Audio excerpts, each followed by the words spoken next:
Hello! So I am very excited to walk through the brand new digital budget planners by Save, Live, Thrive with you today. I'm walking through the annual budget planner, but this is very similar to the 2022 digital budget planner. The only difference between them is one is dated, the 2022 one is dated, whereas the annual budget planner is not dated, so you can start at any time of the year.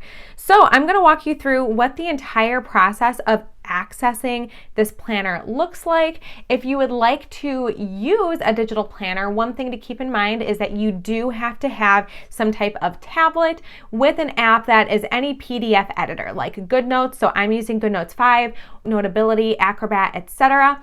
And I am using an Apple iPad Pro, the first generation, and a first generation Apple Pencil.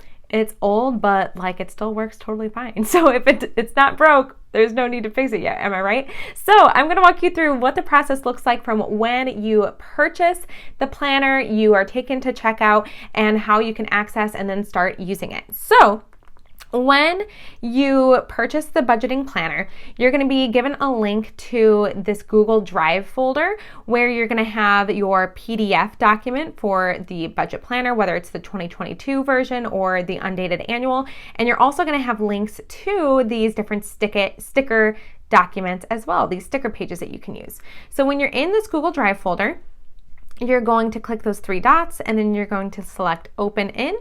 And I'm going to open in GoodNotes 5, and I'm going to import as a new document.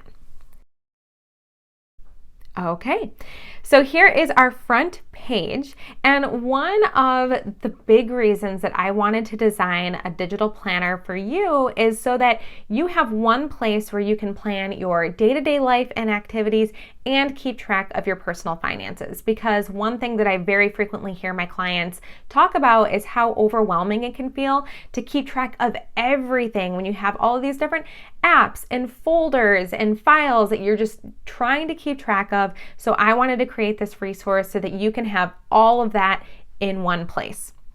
So when you have this planner, you can either scroll through page by page like this, or you also have access to all of these hyperlinked tabs on the top and the side for easy navigation. So if I come over here, this is your index page, and all of these little buttons are linked to different elements of the planner. So there's your core values where you can identify the things that are most important to you and make sure that your spending is in alignment with it, understanding financial goals and how to set them, and specifically how to set financial goals that you want to stick to, setting annual goals, goal action steps, a goal progress tracker. We also have your additional resources. So I created an annual bucket list, logins and passwords, holiday gift budget. It's almost Thanksgiving at the time of me filming this, and I know I am looking at my copy of this almost daily. And then I have 3 different types of notes pages for you, depending on what your preferences are. You can create copies in OneNote at least, and I know you can do this in other PDF editor apps as well. You can make copies of the page if you want to have multiple notes pages to work with.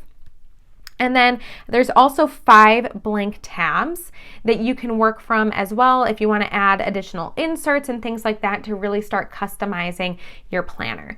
So that is the index tab. We also have all of these different financial overview worksheets, which I'm going to show you by using this top tab up here, but you can also access them all from using these buttons as well. So you obviously have, as you can see, there's a net worth tracker, credit score tracker, debt payment tracker, savings fund tracker, bill payment tracker, monthly overview, annual finance tracker, and upcoming expenses. So if we click annual, this is going to take you to your net worth tracker. We can also have a quick link to your goal setting worksheets, your debt payment tracker, your savings fund tracker, your bill payment tracker.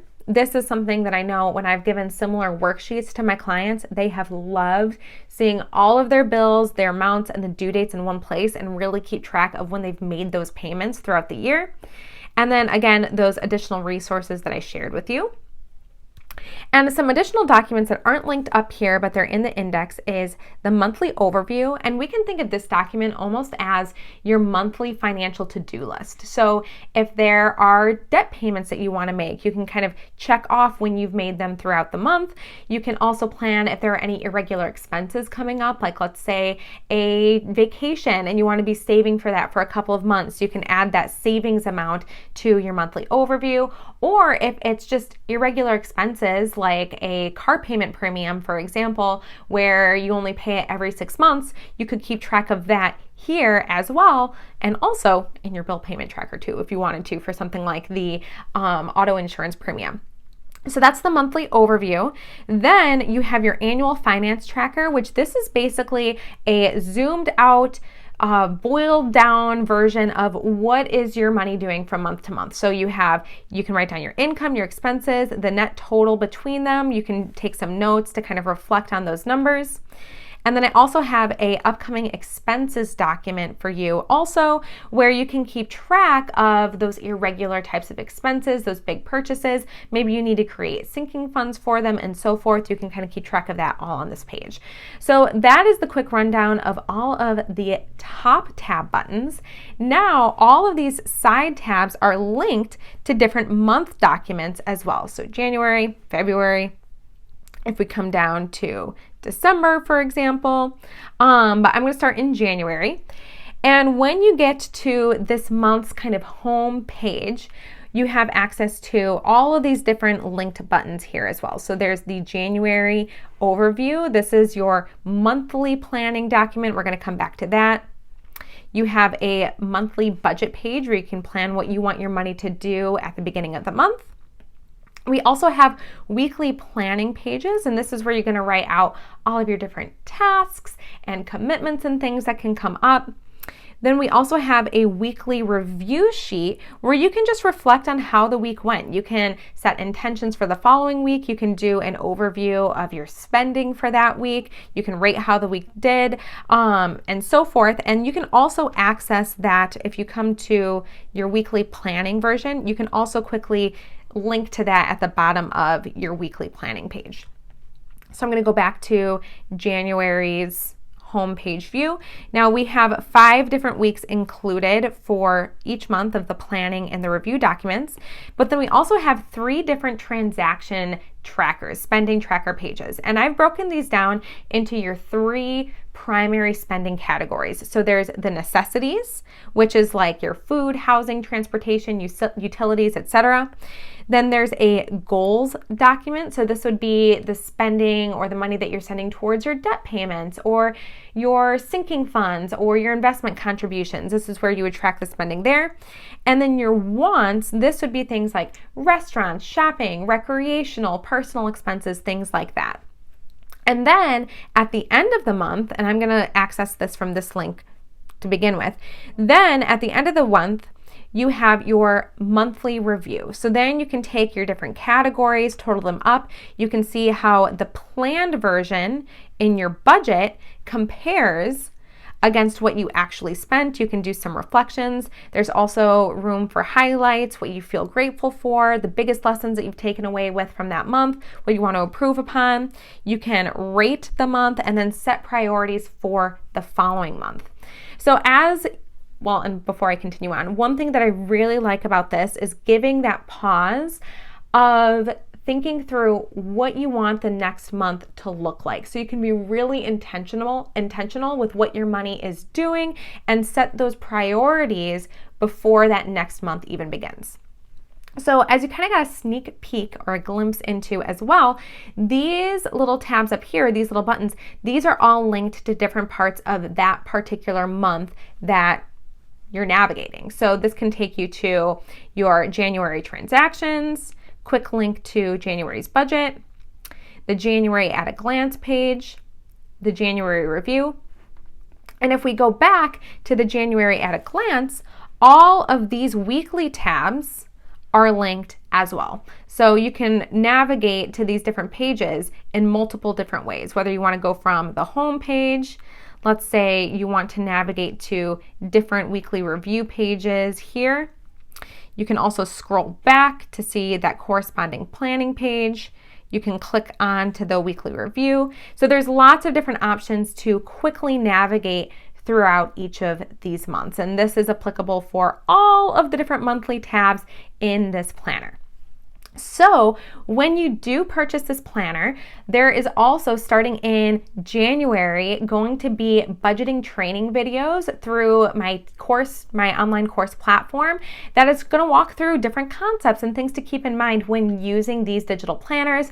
I'm also creating different FAQ videos and tutorials on digital planning in general, and that's going to be added to SaveLiveThrive.com/digital planning for you to reference as a resource. And if you have any questions, send me a message on Instagram. My handle's @SaveLoveThrive. I am so excited to create this for you. Again, as I've been testing out this product over the last couple of months, and then also just utilizing digital planning in my own life for the last many months, it is so helpful to have everything in one place. And I can't wait to hear your journeys and experiences with the digital planners that are brand new, launched as of November 2021. Again, there is the annual digital budget planner and the 2022 digital budget planner. The only difference between the two of them is that one is dated and one is not. And one thing I just realized that I forgot to do that I wanted to walk you through is, as you are planning, so let's say I want to write a task for Monday, for example. Let's say I want to do laundry, and then maybe groceries.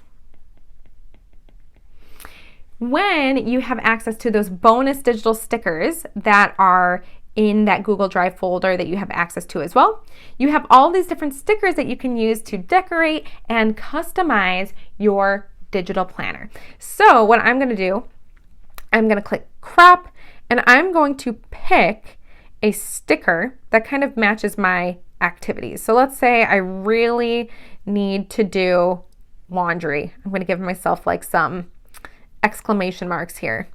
You can crop it like this, like a square, or you can also, and I'm just making sure that I'm doing this properly, you can also do it freehand, but sometimes when I do it freehand, it just it gets a little finicky. But like it is right now, oh my goodness. Let me cancel and start all over. I'm going to try freehand this time. Crop, freehand, and let's say I want to use this exclamation mark sticker. Now it's really big right now, but I can make it smaller. I can spin it around, and I'm going to take this and I'm going to put it next to laundry because I really need to do laundry, for example. Let me take this back. Boop. And now we have that sticker just kind of decorating and adding a little bit of touch of personality into the planner. There's lots of different stickers that you can choose from. I also created some notes. Let's see. I'm going to use the rectangle this time. Try it again. I also created some additional to-do list items. Let's say you wanted to make a to-do list on a particular day. You could crop that, add it to your planner, and add it to that specific day. And then you can also zoom in, and now I could write okay, I want to finish my Instagram posts, for example. Maybe I want to do all these other things. Checking on budget. Budget. And so forth. So the sticker books are in there as a extra bonus perk for you. Again, I'm so excited to finally be sharing this product with you. Let me know if you have any questions. I can't wait to hear how you enjoy using it, and I hope you're having an amazing end to your day. Bye!